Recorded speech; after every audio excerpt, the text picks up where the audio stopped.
À la fin de cette vidéo, tu sauras exactement, en tant qu'entrepreneur, comment gérer tes émotions. Si aujourd'hui tu as du mal à prendre une décision pour ton activité, parce que tu as des peurs, parce que tu as des doutes, si aujourd'hui tu sens que ton niveau émotionnel dépend trop et trop dépendant de tes résultats. En gros, j'ai des bons résultats, je me sens bien, et j'ai des mauvais résultats, je me sens mal. Si aujourd'hui tout ce qui va être gestion émotionnelle ne te fais pas passer à l'action par des peurs, donc tu ne passes pas à l'action, tu es dans l'inaction, tu es dans la procrastination, eh bien je t'invite à regarder cette vidéo jusqu'au bout parce que tu vas réellement apprendre à te défaire de cette oscillation émotionnelle qui te pourrit la vie aujourd'hui. Donc ce qu'on va faire, c'est qu'on va rentrer directement dans le vif du sujet. Je vais te partager mon écran. Tu peux prendre des notes, tu vas voir, ça va être hyper intéressant. On va aller voir ensemble finalement d'où elle vient cette émotion et comment est-ce que tu vas finalement pouvoir annuler la charge émotionnelle. Donc juste avant, pour me présenter, je m'appelle Kevin Baudin et j'accompagne les entrepreneurs à faire péter leur blocage interne, ce qui va leur permettre de beaucoup mieux profiter de leur style de vie, de développer leur activité, d'être beaucoup plus serein et tout ça en 3 mois. Si tu veux aller plus loin avec moi, en dessous de la vidéo, tu as 2 liens. Tu as le lien pour rejoindre le canal Telegram privé où tu as un podcast privé dans lequel je vais beaucoup plus loin dans les réflexions. Et puis également, tu as la possibilité de prendre un rendez-vous avec moi si tu veux faire le point. Les liens sont dans la description. Alors, l'émotion, d'où elle vient? Eh bien, on va dire que, entre guillemets, c'est plutôt simple. Donc, et pour ça, on va utiliser le modèle PEER. Donc, tu vas avoir le P comme la pensée, tu vas avoir le E, bien évidemment, comme émotion, tu vas avoir le A comme action et tu vas avoir le R comme réaction. Donc, en gros, ce qui va se passer, eh bien, c'est qu'à partir du moment où tu vas avoir une pensée, la pensée va engendrer une émotion, l'émotion va engendrer une action et forcément l'action va engendrer une réaction. Donc en gros, finalement, les pensées, les émotions dépendent de ton système de pensée. À partir du moment où tu vas avoir une pensée, tu vas générer un courant électrique qui va parcourir ton système nerveux. Le système nerveux, il est en collaboration directe avec ton système hormonal, donc tu vas sécréter des hormones. Forcément, ça va avoir une action sur ta physiologie qui va te faire avoir une action, un comportement. Et forcément, ce comportement-là, va directement avoir une action sur ton environnement qui va réagir. Donc en gros, je te caricature, si tu as des pensées négatives, eh bien tu auras des émotions négatives. Si tu as des pensées qui vont être positives, eh bien tu auras également des émotions qui vont être positives. Donc finalement, tout vient de ton système de pensée. Donc on ne va pas s'étaler sur la pensée et comment réussir, si tu veux, à améliorer ta capacité à avoir des pensées qui vont être utiles et non pas inutiles. Et je fais bien la différence entre pensée positive, pensée négative et pensée utile et inutile, parce qu'une pensée elle peut être à la fois positive et négative en fonction du concept et du contexte. Donc le but là, c'est qu'on va s'amuser à aller travailler sur les émotions. Donc ce qui va se passer, eh bien c'est en gros, la problématique n'est pas l'émotion en tant que telle, mais va être l'oscillation émotionnelle. Pourquoi? Parce qu'avoir des émotions, finalement, c'est plutôt bien, mais si l'émotion va trop dans le positif ou trop dans le négatif, eh bien ça va nous impacter au niveau de l'énergie, de l'attention, également du temps qu'on va y consacrer.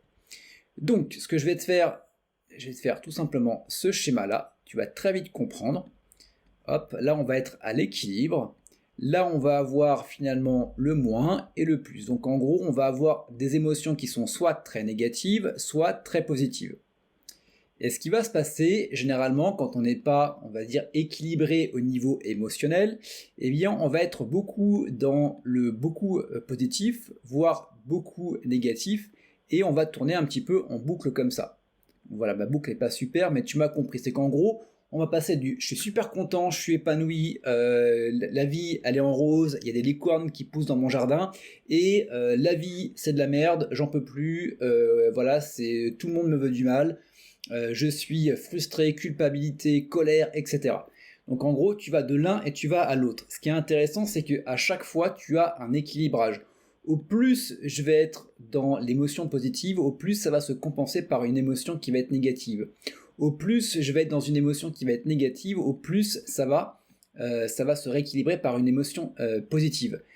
Alors ça se rééquilibre, mais le truc c'est qu'on y perd des plumes au passage. Donc le but va être tout simplement d'équilibrer pour ne plus avoir cette hyper oscillation émotionnelle. Donc à partir du moment où on va faire ça, ce qui va se passer, je vais te le montrer. Donc en gros, à partir du moment où il y a quelque chose qui va t'impacter, ça va t'impacter déjà beaucoup moins fortement, tu vois ici, en positif ou en négatif, je pourrais le faire également de l'autre côté.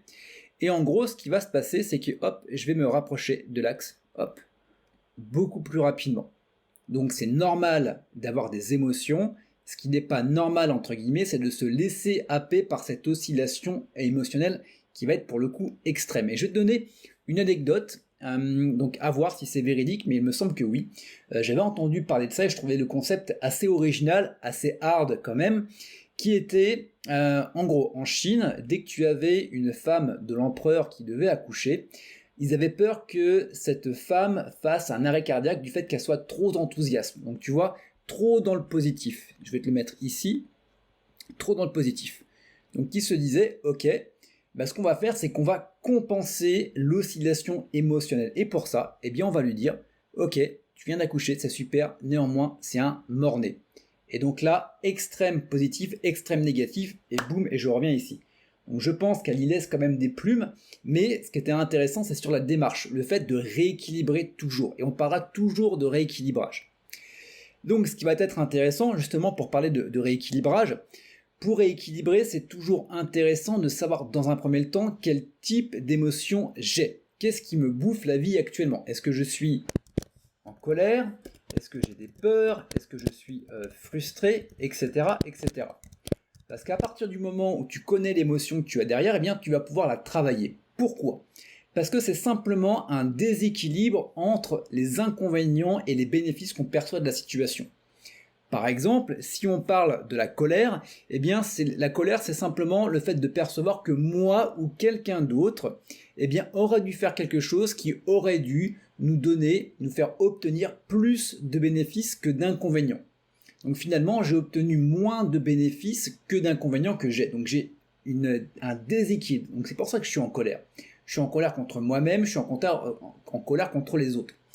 Ensuite, la peur, c'est simplement de percevoir plus d'inconvénients que de bénéfices à une situation qui pourrait potentiellement arriver. Tu vois, j'ai encore ce déséquilibre-là. Pour la frustration, c'est simplement le fait que tu as obtenu ou tu n'as pas obtenu quelque chose qui devait te procurer plus, voilà, tu n'as pas obtenu quelque chose qui devait te procurer plus de bénéfices que d'inconvénients. Donc en gros, je n'ai pas eu mon résultat en tant qu'entrepreneur, je n'ai pas fait mon chiffre d'affaires. Mon chiffre d'affaires, justement, je percevais beaucoup de bénéfices à ça, donc forcément je suis frustré parce que ça ne m'a pas m'apporté ce dont j'avais rêvé. Et donc forcément, on a encore ce déséquilibre au niveau émotionnel. Donc le but, il est plutôt simple. Tu peux te faire ce petit dessin-là, qui va très très bien marcher, tu vas voir. Tu te fais un produit, alors c'est pas en croix, mais oui, c'est un produit en croix. Donc en gros, si on est sur la peur par exemple, ok, donc on va avoir la peur, on va avoir bénéfice, inconvénient, hop, ici. Voilà, donc là, j'ai pas peur, donc là, c'est du plus. Là, j'ai peur, donc c'est du moins. Donc généralement, on voit, donc le plus, c'est la peur. Donc le plus, j'ai peur. Donc peur. Et le moins, j'ai pas peur. On va faire comme ça, ça fait le plus simple. Donc peur, ici, hop, là, j'ai pas peur. Donc si j'ai peur, forcément, il y a des inconvénients. Si j'ai pas peur, il y a des bénéfices ici. Donc en gros, tu l'as vu en mule. Le but pour rééquilibrer, c'est d'aller chercher des bénéfices à ce que ta peur se produise et des inconvénients si ta peur ne se produisait pas. À partir du moment où tu fais ça, tu fais tomber ta charge émotionnelle. À partir du moment où tu fais tomber ta charge émotionnelle, donc imagine, tu as un ordinateur, tu vois comme le mien, peut-être que tu l'entends pas, mais qui chauffe. C'est-à-dire que j'utilise actuellement Zoom pour faire ma vidéo, mais derrière j'ai mon logiciel qui prend ma voix, j'ai un logiciel qui tourne sur de l'emailing, j'ai également un autre logiciel qui fait que ça me bouffe de la mémoire, qui fait que peut-être que tu entends l'ordinateur qui souffle. Eh bien pour toi c'est exactement pareil. Donc dis-toi que tu as ton conscient, ce que tu perçois, et tu as tout l'inconscient derrière. Et l'inconscient, eh bien tu vas avoir des tâches qui sont ouvertes, un petit peu comme sur mon ordinateur, et qui te bouffent du temps, de l'énergie et de l'attention en backup. Alors en backup en background. Ce qui fait que, eh bien peut-être que tu es fatigué, peut-être que tu n'arrives pas à te concentrer, peut-être que tu as plein de problématiques qui font que tu as ces applications qui tournent en toile de fond. À partir du moment où tu fais ça, tu fais tomber la charge émotionnelle, tu fermes finalement un programme qui tournait derrière dans l'inconscient et tu récupères ce temps, ton énergie et ta concentration, ton attention pour la tâche que tu veux faire également. Et ce qui va être intéressant, c'est qu'en tant qu'entrepreneur, par rapport à ce dont on a parlé, les problématiques de début de vidéo, qui sont par exemple le fait, donc je te l'avais dit, d'avoir une prise de décision, eh bien tu vas pouvoir prendre une décision sans avoir peur d'eux. Ce qui fera que tu prendras une meilleure décision. Également, je t'avais parlé que si tu es dépendant d'un résultat, eh bien tu vas décorréler ton état émotionnel de ton résultat. Donc en gros, que je gagne ou que je perde, que je gagne ou que je ne gagne pas d'argent, peu importe, eh bien finalement, mon état émotionnel restera exactement le même. Également, ce qui fera que si jamais il y a une tâche qui ne me plaît pas, une tâche pour laquelle j'y vais à reculons, eh bien forcément j'aurai moins peur d'aller vers, parce que peut-être que j'ai peur de me mettre en avant, peut-être que j'ai peur d'être jugé, qui fait que je ne passe pas à l'action. Et bien à partir du moment où tu fais tomber cette charge, eh bien tu te mettras à l'action naturellement sans avoir cette friction. Voilà pour cette vidéo. Je t'invite à reprendre un petit peu tout ça, reprendre des notes.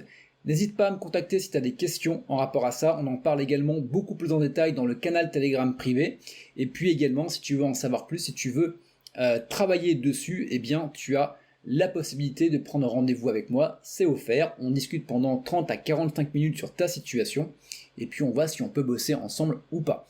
Voilà, tous les liens sont dans la description de la vidéo YouTube. Et je te retrouve à très vite.